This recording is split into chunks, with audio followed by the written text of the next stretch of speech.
Les damos un cordial saludo, bienvenida para todos nuestros oyentes, para los seguidores de nuestras redes sociales y por supuesto de esta su emisora.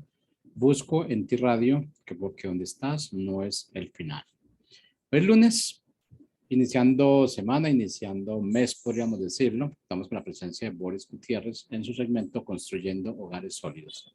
Así es que bueno, Boris, ¿cómo estás? Bienvenido. Bien, gracias a Dios, Jorge. Una bendición volver a estar en el programa con nuestros hermanos, pues expectantes de lo que Dios va a hacer en este tiempo tan definitivo para el destino de nuestra nación. Ya se acercan las elecciones y analizando pues en el corazón, indagando también un poco en las escrituras, como tratando de entender los tiempos que estamos viviendo y el resultado de esa búsqueda personal es estas continuas enseñanzas que hablan sobre el pecado de Sodoma. Entonces, la verdad es que estoy bastante, ¿cómo les diría? Estoy bastante emocionado la forma como Dios nos puede hacer ver las cosas a través de las escrituras, y eso sí me apasiona bastante. Voy a pasar el link a los hermanos para que nos sigan en la programación. Entonces ahí les va.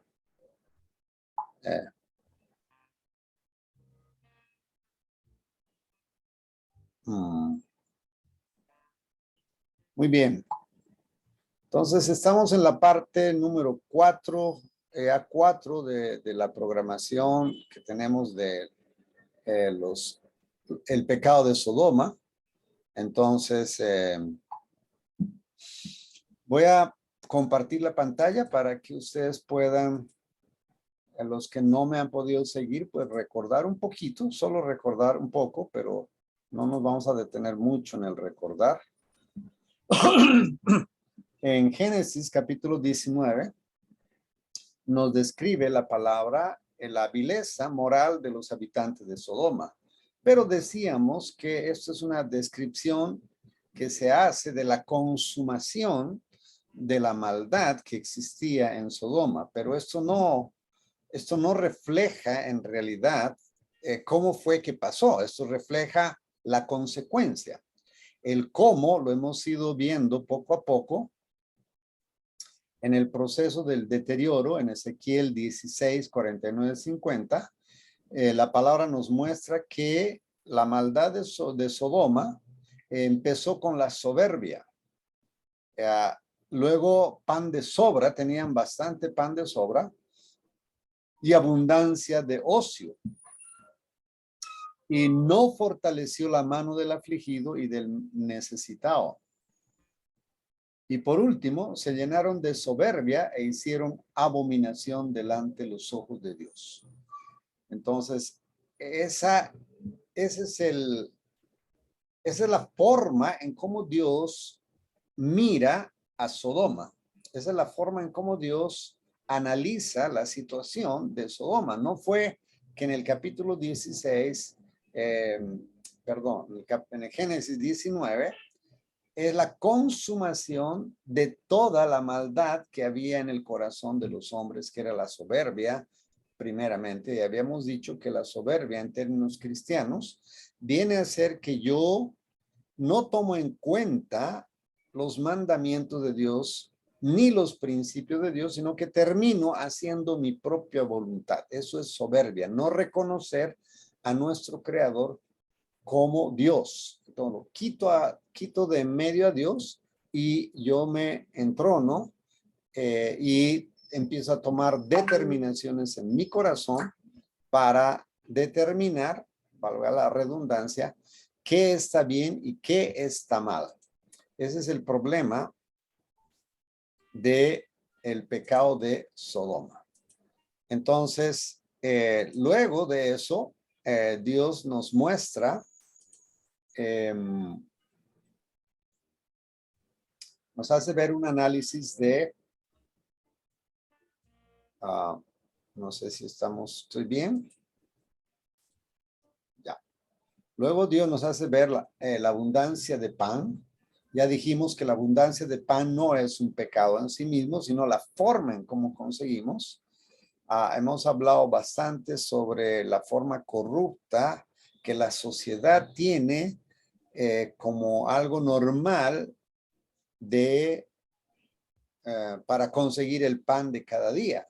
De una manera estrepitosa, tenemos como en el corazón que la forma más fácil, no importa sea engañando, mintiendo o subiendo precios o extorsionando o robando o asesinando o como fuera, el asunto es tener pan, el asunto es tener dinero para comprar pan. Ese fue el segundo pecado, la abundancia de pan. Entonces,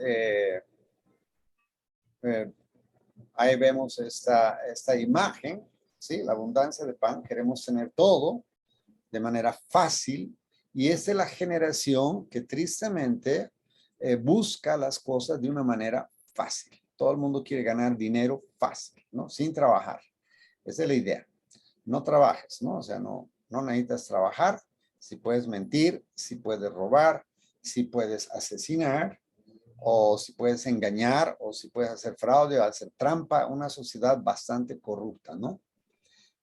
Pero en la experiencia que les contaba de ver cómo la pobreza en Colombia no es una situación social solamente, sino que es una actitud del corazón, es un problema mental.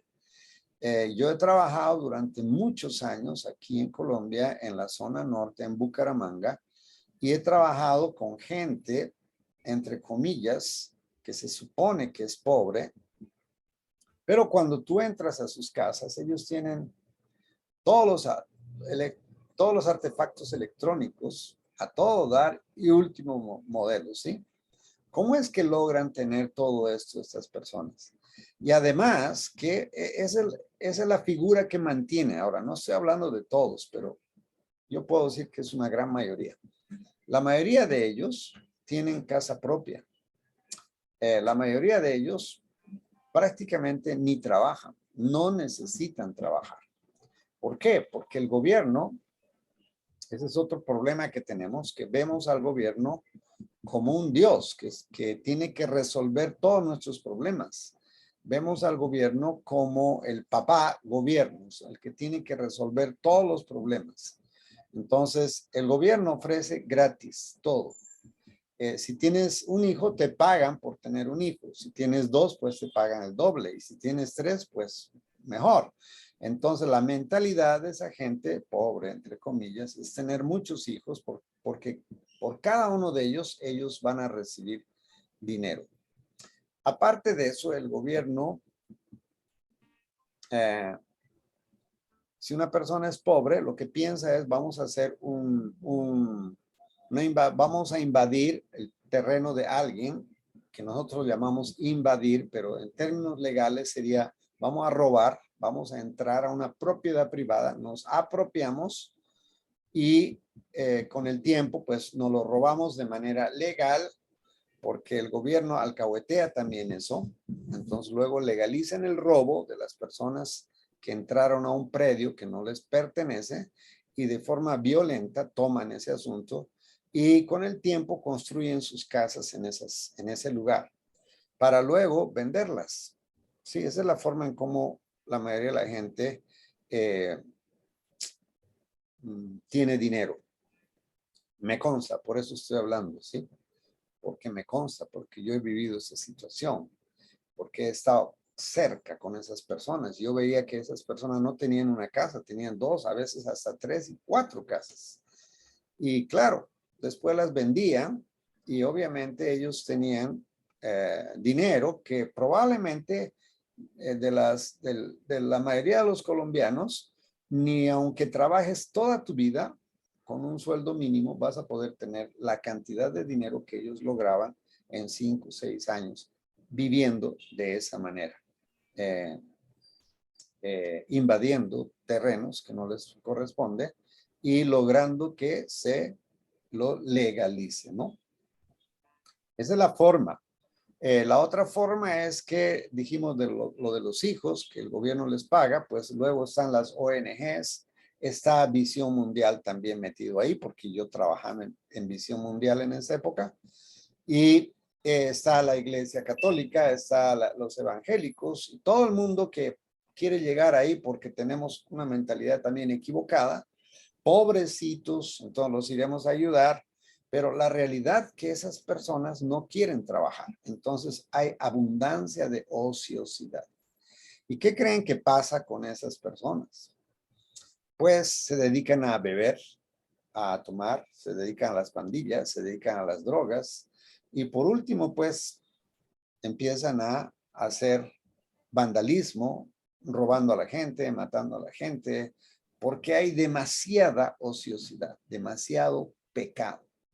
Sí, entonces es muy triste ver en ese medio donde se mueven esas personas, los abusos sexuales a menores de edad, la promiscuidad, el pecado sexual es impresionante, entonces los hombres tienen hijos por todas partes y ya. Yo en esa época conocí mujeres que tenían una idea un tanto como rara de la vida. Me decían, usted no entiende, don Boris, usted no entiende. Lo que pasa es que él es un buen hombre, es un buen hombre. Yo le decía, no puede ser un buen hombre. ¿Por qué piensas que es un buen hombre? Mira, te embarazó a ti, embarazó a la señora que vive al frente y a la otra señora que vive a dos cuadras de aquí. Entonces, ¿cómo puede decir que es un hombre si embarazó a 3 mujeres? Me decía, es un buen hombre porque él viene y sagrado me deja el dinero en la mesa. Entonces, la mentalidad, la forma en cómo esas personas conciben la vida, ¿sí? Entonces, no podemos decir que hay pobreza, sino que hay una actitud, una idea, una cosmovisión de la vida. Entonces, esa es la forma de ver la vida y esa es la forma en cómo viven estas personas. El hombre ocioso solo se ocupa en matar el tiempo sin ver que el tiempo es quien nos mata en realidad, ¿sí? Eso lo dijo Voltaire. Luego viene la falta de compasión, que es el cuarto escalón que va al fondo del abismo donde la sociedad cae estrepitosamente en ese escalón de descenso donde las personas ya están totalmente y absolutamente depravadas, ¿sí? En sus pensamientos, en sus razonamientos, porque definitivamente todo empezó sacando a Dios de nuestros pensamientos, sacando a Dios de nuestro diario vivir. No lo necesitamos, no quiero saber cuál es su consejo, no quiero saber lo que Dios piensa con respecto a la pobreza, no me interesa. No me interesa lo que Dios piensa sobre respecto a la ociosidad. No me interesa lo que Dios piensa acerca del orgullo, de la soberbia. No quiero saber nada de Dios. Y ya quitamos a Dios y nos entronamos a nosotros. Y en este caso de nuestra sociedad hemos entronado al papá gobierno, el Dios gobierno, el Dios Estado, que estamos esperando que el Estado solucione todos nuestros conflictos. Entonces, cuando llegamos a ese punto, la falta de compasión es impresionante, ¿no? Entonces, voy a leer en Mateo, capítulo 9, 36 al 38. Espero que cuando escuchen, mientras leo, ustedes puedan llevar su cámara de filmar ahí y más o menos tener una idea de qué es lo que estaba ocurriendo en ese momento. Dice así. Recorría Jesús todas las ciudades y aldeas, enseñando en las sinagogas de ellos y predicando el evangelio del reino y sanando toda enfermedad y toda dolencia en el pueblo. Y al ver las multitudes, tuvo compasión de ellas porque estaban desamparadas y dispersas como ovejas que no tienen pastor. Ahí está. Y dice, entonces dijo a sus discípulos, a la verdad la mies es mucha, mas los obreros pocos. Rogad pues al Señor de la mies que envíe obreros a su mies. Y luego en Mateo capítulo 11, Dios hace el mismo llamado en otra situación. Capítulo 11, 28 al 30. Dice así, venid a mí todos los que estáis trabajados y cargados y yo os haré descansar. Llevad mi yugo sobre vosotros y aprended de mí que soy manso y humilde de corazón y hallaréis descanso para vuestras almas, porque mi yugo es fácil y ligera es mi carga. Cuando Dios ve la multitud, pues él dice que tuvo compasión de la multitud porque los veía como ovejas sin pastor. Y nosotros vemos la multitud ahora y vemos lo mismo, vemos a las personas como ovejas sin pastor. Vemos una sociedad desenfrenada, pero en una soledad interna bastante profunda. No alcanzan a encontrar su propósito. La mayoría de las personas no sienten paz en su corazón, ni sienten felicidad y quieren llenar sus vacíos con cosas, con personas, con dinero, con viajes, teniendo cosas, etcétera, con la amistad, con la bebida, con el alcohol, con las drogas. El hombre quiere llenar sus espacios, su espacio en su interior con cosas o con personas. Pero lamentablemente, pues la única persona que puede llenar ese espacio vacío en el corazón del hombre es Dios, porque Él es el que nos creó y Él es el único que puede llenar el vacío que el hombre tiene al alejarse de Dios. El hombre empieza a encontrarse en una soledad, empieza a encontrarse en tinieblas, se encuentra en el temor, se encuentra en el odio, en el fastidio, en la incertidumbre, en el temor al futuro, etcétera. Y empieza solo a ver el presente y lo único que ve en el presente es resolver sus problemas diarios, que generalmente se encierran en el término de dinero, ¿sí? Entonces la compasión se pierde, ¿no? Llega un punto en que la compasión se pierde. Esa es una generación que no tiene compasión. Un muchacho está sentado frente a un computador y de pronto se pone de pie, coge una escopeta, va a su universidad y empieza a disparar a todo el mundo porque no hay compasión. Se perdió la compasión. 6 personas en nuestro país determinan que se puede asesinar a un bebé hasta las 24 semanas. Y la gente se alegra, sale a las calles y se alegra y hacen fiestas porque acaban de aprobar una ley donde se sentencia a muerte a un ser humano en el vientre de su madre, donde debiera ser el lugar más protegido para un ser humano que viene a este mundo. Pero hemos perdido la sensibilidad. Yo decía, muy pronto los hijos ahora van a sacar leyes para acabar con la vida de los padres. Pero alguien me contestó y me decía, Boris, eso ya está hecho. O sea, la ley de la eutanasia. Y yo decía, wow, qué verdad, tremendo, ¿no? Ahora los ancianos somos un estorbo. Y entonces me imagino, como en otros países, aprobará la eutanasia sin autorización de la persona que va a ser víctima. Entonces, unos hijos que consideran que su papá es un estorbo porque está en silla de ruedas, pues sencillamente le aplicaremos la eutanasia y ya, y se acabó. Si una persona está enferma y es una carga porque no puede moverse, está sufriendo además y no sé qué, y arguimos un montón de justificaciones para acabar con esa vida. Y decimos, bueno, la eutanasia hay que aplicar con esta persona. Es un acto de misericordia, decimos, ¿verdad? Entonces hemos perdido la compasión. No hay compasión, no existe la compasión. Cada uno vela por lo suyo propio y no le importa a su prójimo. Entonces, a ese extremo hemos llegado, ¿no?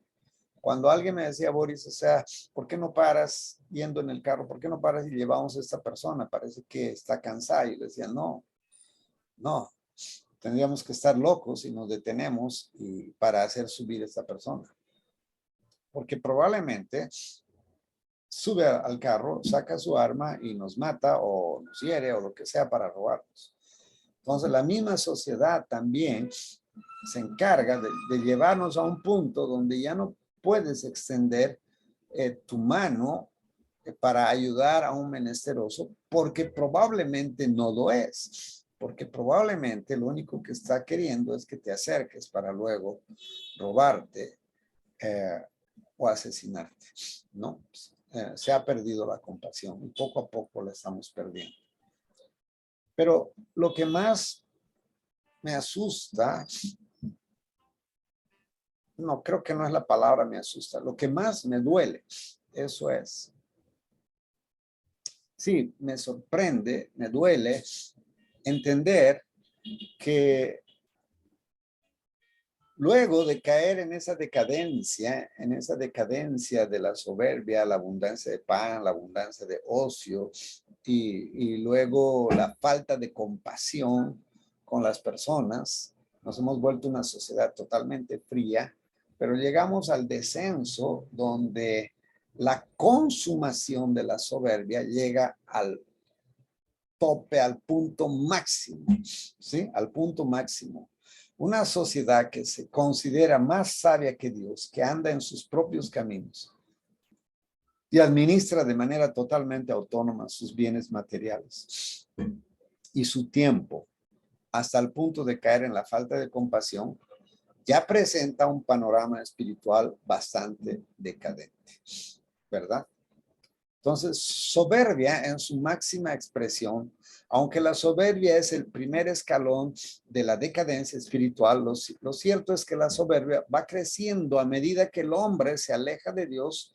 Esto no nos debe sorprender porque cuanto más lejos de Dios estamos, más nos afirmamos en nuestras definiciones de lo que es bueno o malo. Y por lo tanto, no podemos tolerar a nuestro lado a nadie que no piense como nosotros. Por ejemplo, si una persona se levanta y dice, yo creo en la ideología de género porque uno no nace siendo hombre o siendo mujer, sino que uno se hace hombre o se hace mujer. Y alguien le dice, no, yo no estoy de acuerdo. Entonces, inmediatamente te conviertes en un enemigo.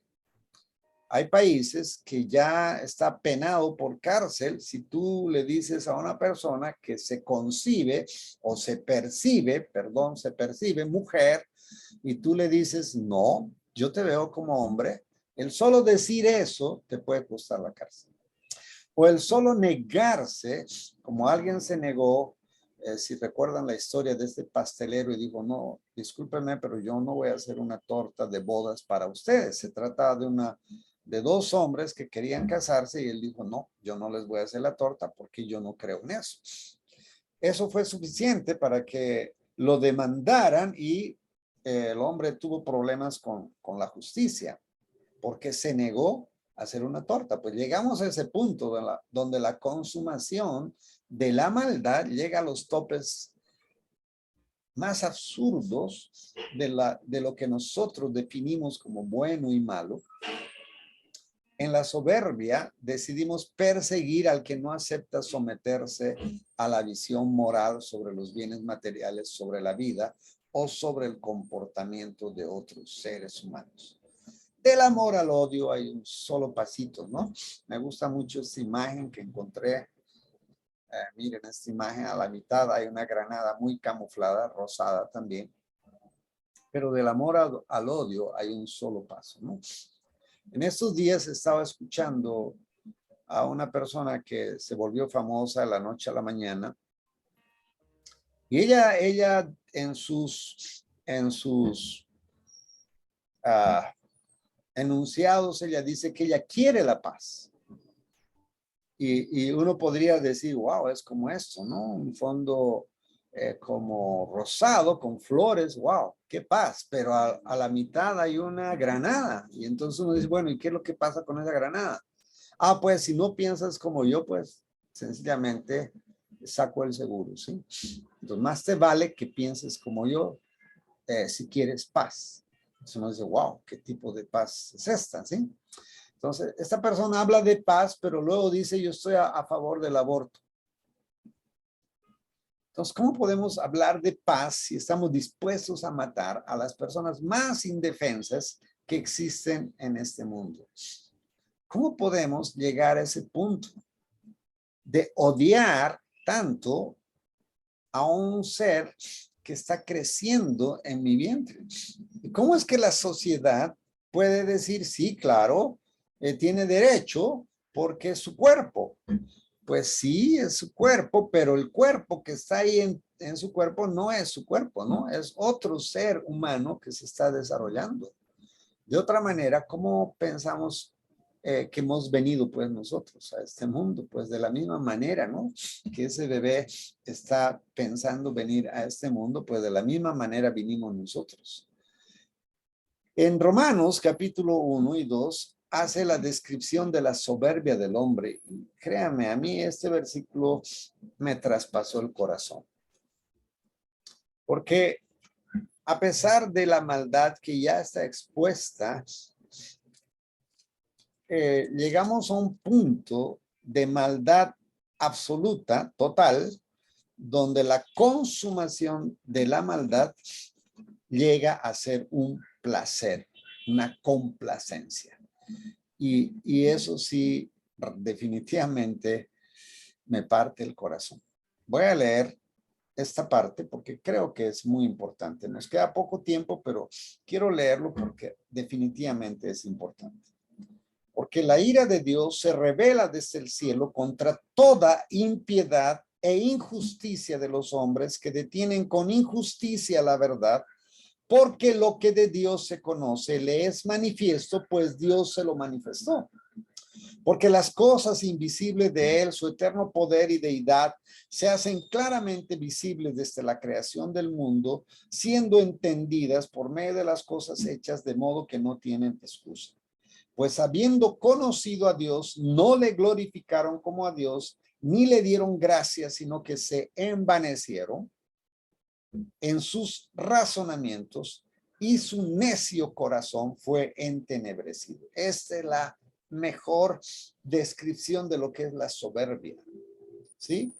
Pues que habiendo conocido a Dios, los hombres, ¿sí?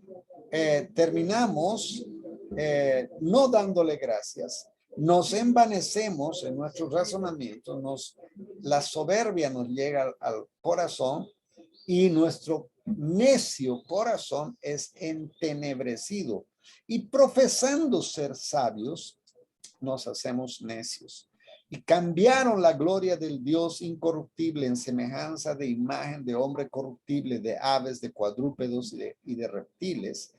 Por lo cual también Dios los entregó a la inmundicia en las concupiscencias de sus corazones, de modo que deshonraron entre sí sus propios cuerpos, ya que cambiaron la verdad de Dios por la mentira, honrando y dando culto a las criaturas antes que al Creador, el cual es bendito por los siglos. Amén. Por esto Dios los entregó a pasiones vergonzosas, pues aún sus mujeres cambiaron el uso natural por el que es contra naturaleza. Y de igual modo también los hombres, dejando el uso natural de la mujer, se encendieron en su lascivia unos con otros, cometiendo hechos vergonzosos, hombres con hombres, y recibiendo en sí mismos la retribución debida a su extravío. Ahora, escuchen lo que dice, ¿no? Qué triste esta parte de la palabra. Dice, y estando en esa condición, ellos no aprobaron tener en cuenta a Dios. Entonces, Dios los entregó una mente reprobada para hacer cosas que no convienen, estando atestados de toda injusticia, fornicación, perversidad, avaricia, maldad, llenos de envidia, homicidios, contiendas, engaños y malignidades, ¿sí? Malignidades, murmuradores, detractores, aborrecedores de Dios, injuriosos, soberbios, altivos, inventores de males, desobedientes a los padres, necios, desleales, sin afecto natural, implacables, sin misericordia. Quien habiendo entendido el juicio de Dios, que los que practican tales cosas son dignos de muerte, no solo las hacen, sino que también se complacen con aquellos que las practican. Wow. Cuando leo este pasaje, amados, se entristece mi corazón porque yo veo que la sociedad, y no estoy hablando de otras sociedades, estoy hablando de la sociedad aquí en Colombia. Sé que la maldad está en todo el mundo, pero estamos aquí en Colombia. Estamos así, amados. No solamente nos complacemos haciendo, sino que nos complacemos también viendo lo que otros hacen. Y nos complacemos con la maldad.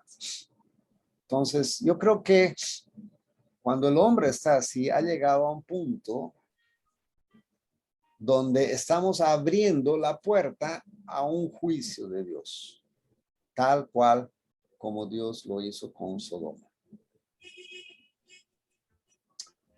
Se nos fue el tiempo y yo espero que meditemos en lo que hemos hablado hoy.